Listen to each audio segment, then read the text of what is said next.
Hi, welcome to One Word a Day. I'm Sophie, your pilot into the universe of Chinese. We are going to continue our journey in discovering one new Chinese expression a day. Yesterday, we talked about 巧夺天工, which describe or compare or compliment somebody's hand craftsmanship is as heavenly as the divine work, nature's work. Today we continue with 巧, 花言巧语.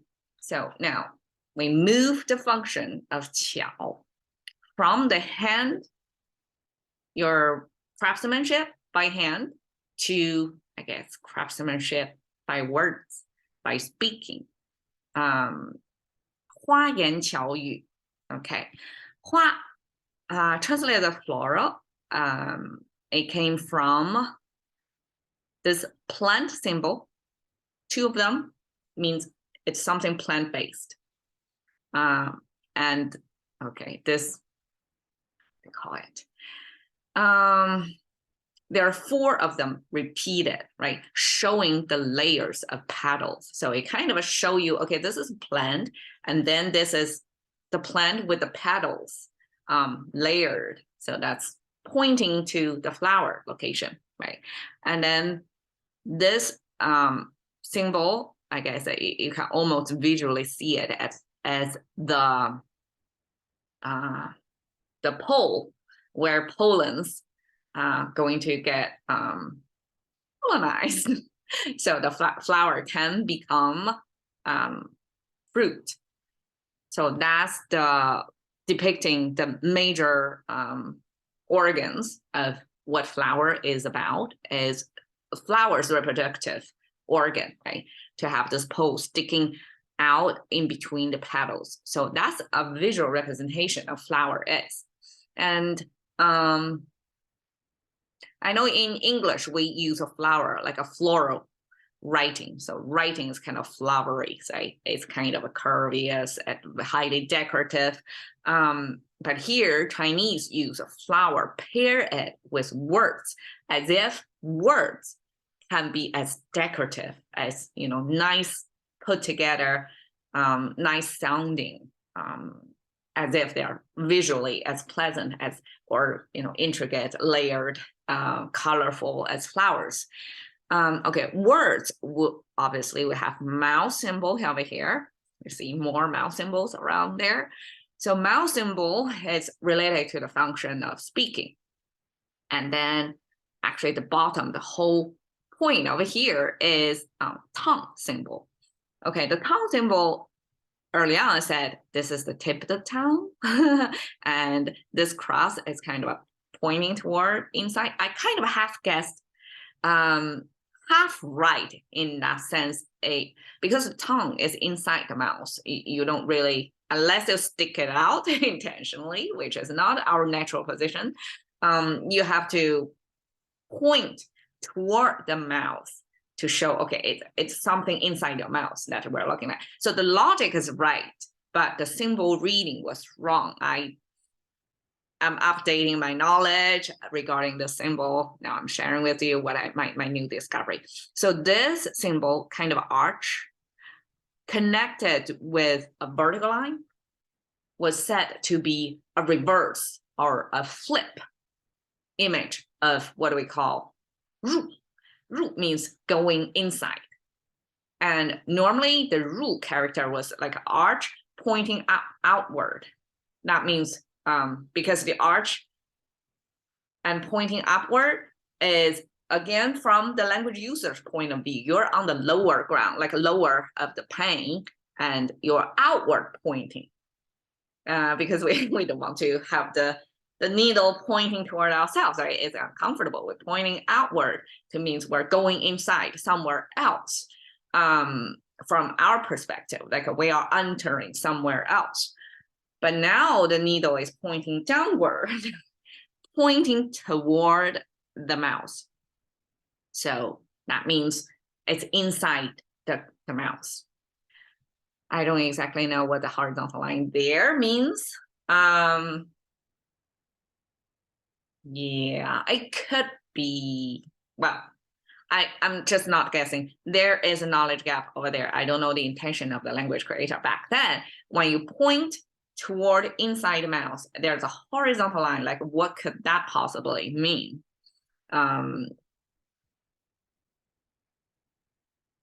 Okay, one thing coming to my mind is a lot of times the pointers. Okay, so in language, in Chinese characters formation, like the mouse symbol is quite visual. It's a cavity, right? It's a space over there. But there are other like abstract, I call it pointers. So it's kind of pointing. It's not as direct a physical depiction of something. It's when you're kind of like a twin. Remember, the twin is the 3-finger hand symbol, and then there's a pointer pointing toward 1 inch down.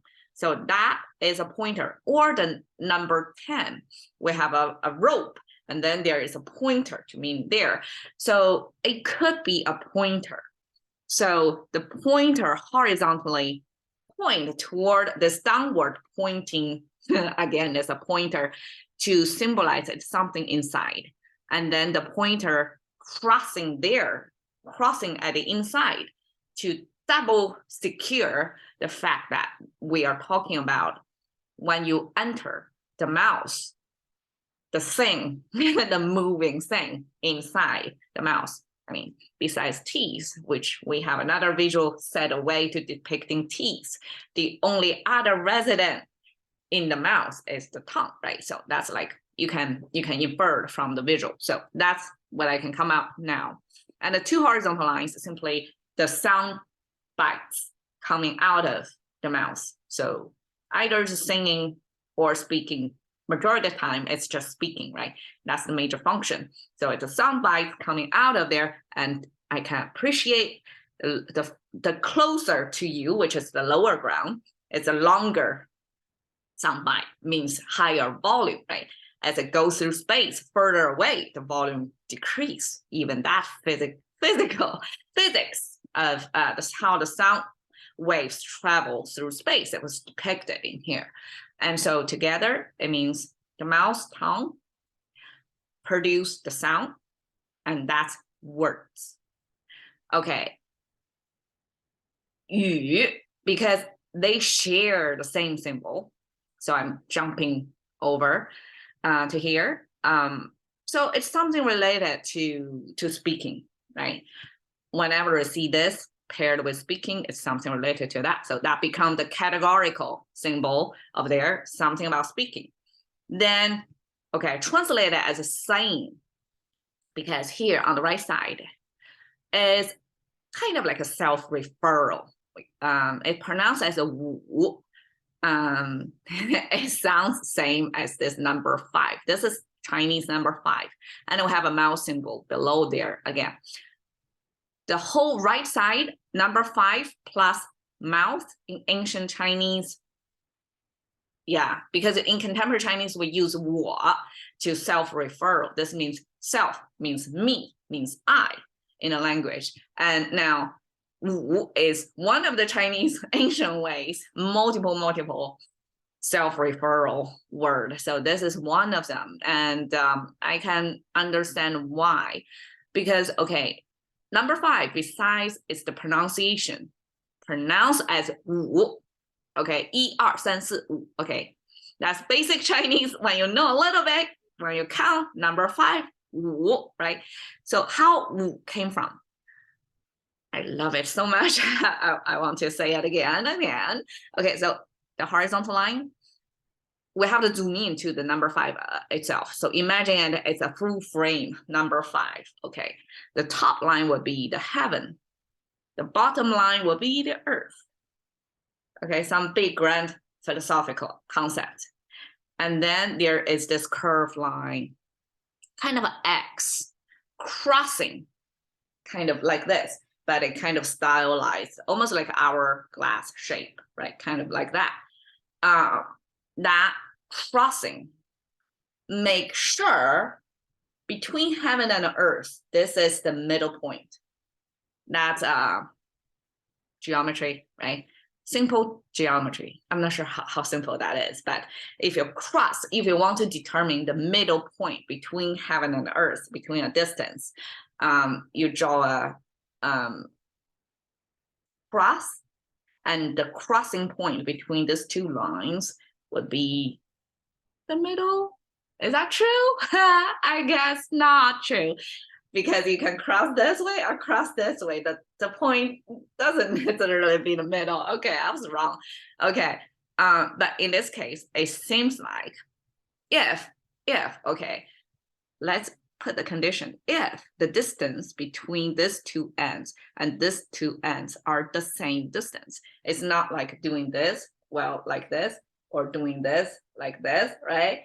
If the top and bottom, this distance and this distance is the same, then we have a reason to believe that's the midpoint, right? Intersection is the midpoint. Okay, it looks like the same, therefore this is the midpoint.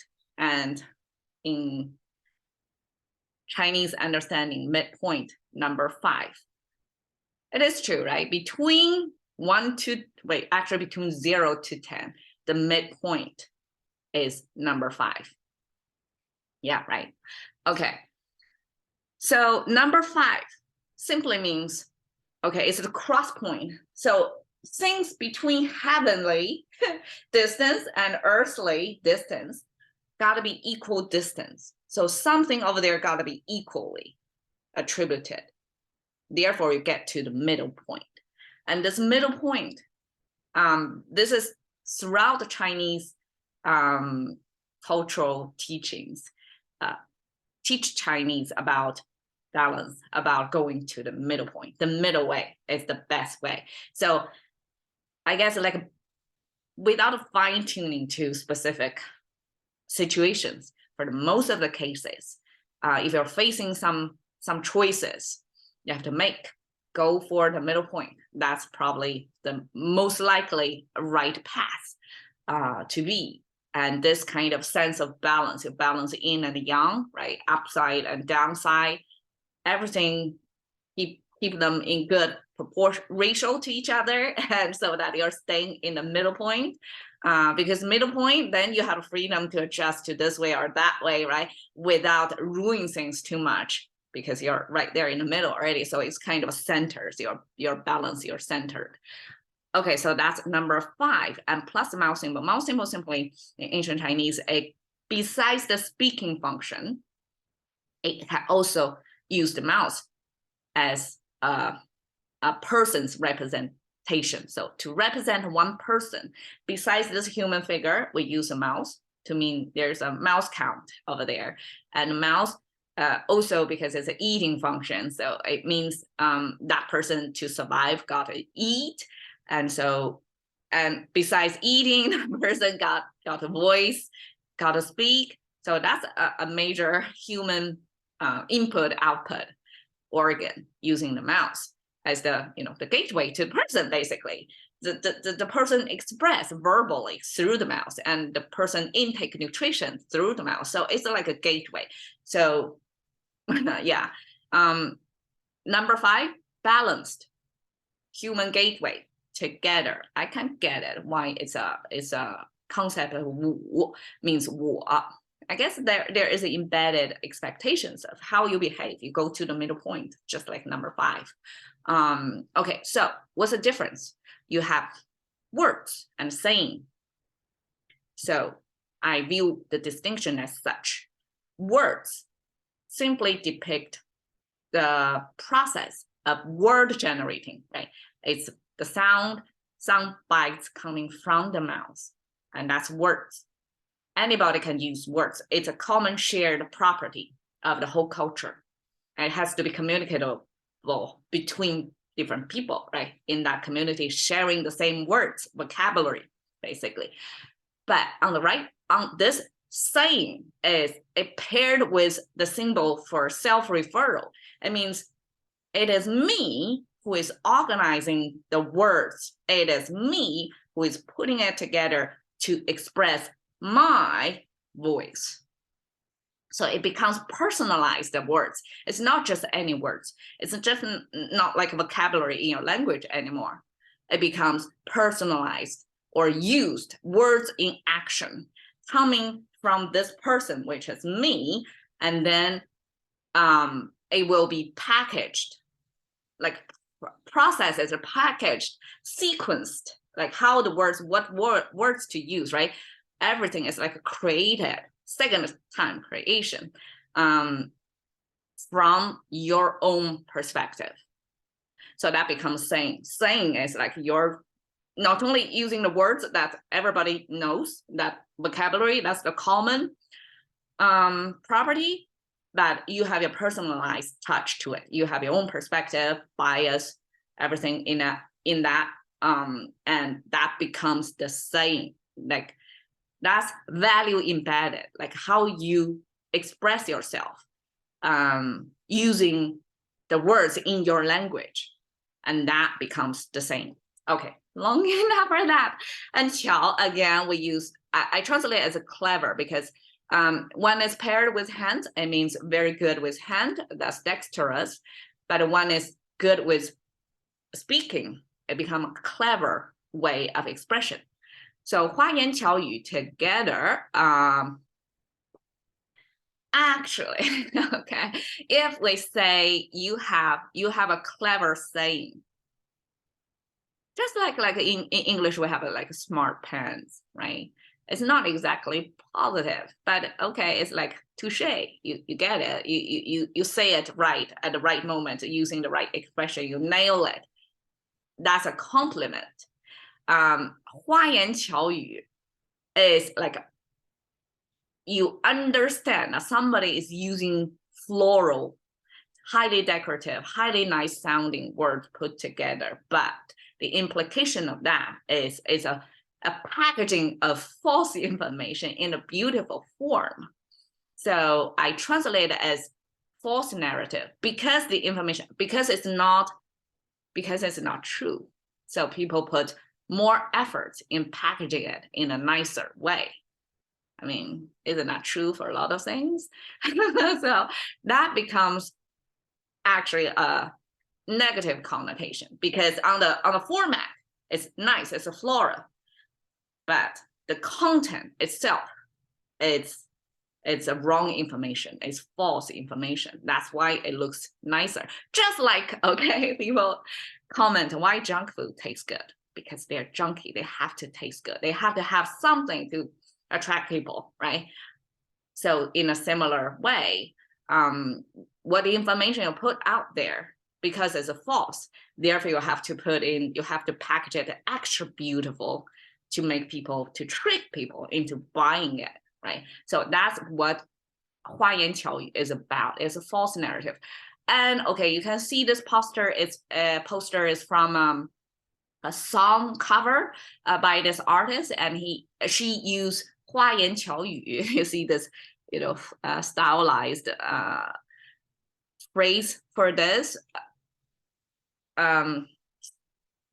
Okay, so I didn't see the lyrics of this particular song, but I'm guessing this is 花言巧语. This false narrative was used in interpersonal relationship because, I mean, mostly it's a love song, most likely. And then in the love song context, it would be, false narrative means man gave a false narrative of what he thinks or what happened and try to please or appease the girl.